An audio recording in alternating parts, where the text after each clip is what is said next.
Jason, can you talk about the passing by your team in the second half? It seemed like really good passing in your half and really set up some quality chances for your team. Yeah, I think we struggled actually a little bit at the beginning of the game with our possession. I was pleased tactically that we had the ball in their half of the field. I thought we made some right tactical choices there, but we weren't clean enough with the ball. I felt like we got better and better and better as the game went on, and I have to feel good about that. I mean, that's what we want. We want a team that is capable of improving during a match and calm enough to do so.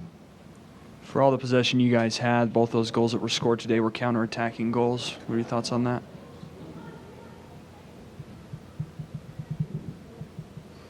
I don't know that I would quantify the first one as a counterattacking goal. The second one's going to be a counterattacking goal. Anytime you have a lead on a team that's going to throw numbers forward like they did, that's where you're going to get your chances on counterattacks. But I don't know that the first one happened so quickly on a counterattack. You correct me if I'm wrong, but I guess I'll take them any way they come.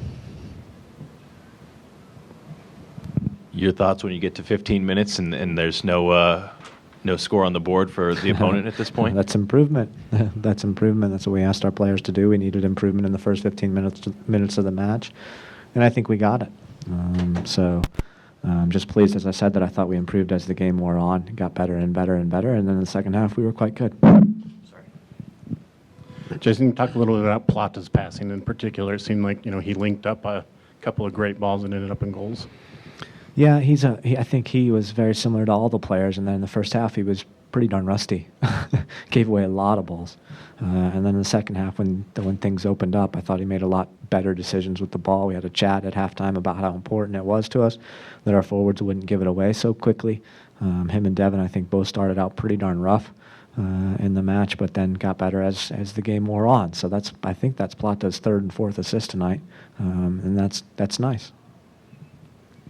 Jason, it's the return of Chris Winger to the lineup.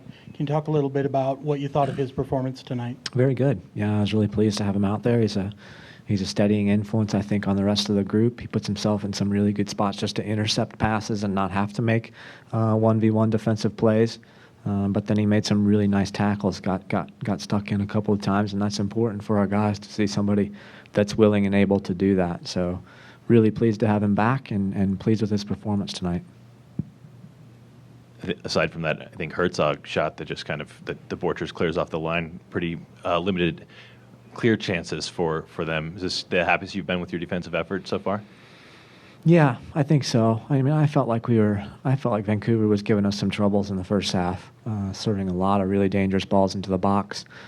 But I think the majority of that wouldn't be so much about how our defensive unit played. That would be about just the decisions we were making with the ball, giving it up too cheaply in the wrong spots and getting ourselves stretched out. So all in all, I think a pretty nice night and another shutout. So got to feel good about that. It was Nick Ramondo's 102nd shutout. Can you just talk about him and then that ball he played on the goal kick, the quick restart that resulted in the first goal? Yeah, I mean, Nick's that's one of the big reasons, and there's a lot of reasons that we like Nick Ramondo, but one of the big reasons I like him is how good he is with his feet.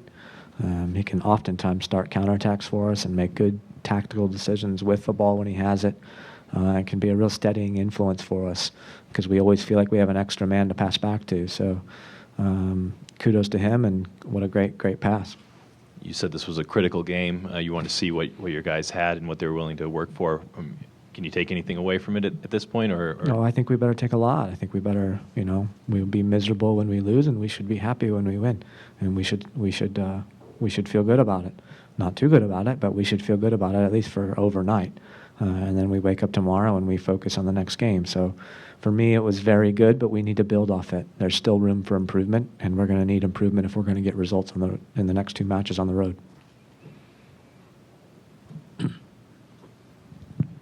Do you think perhaps tonight was maybe a step backwards for Devin Sandoval? Man, you got bad questions tonight. Really bad questions.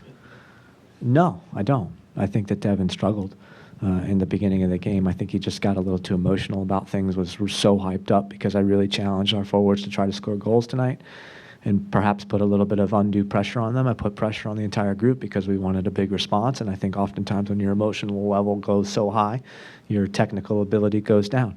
So I thought he struggled at the beginning of the game, but as the game wore on, I thought he got better and better. So he's a first-year player that needs to be trying to improve in matches, and he'll go through good times and bad times, but I'm going to still believe. Watch RSL take on New England on May 8th at 6 o'clock on Utah CW30.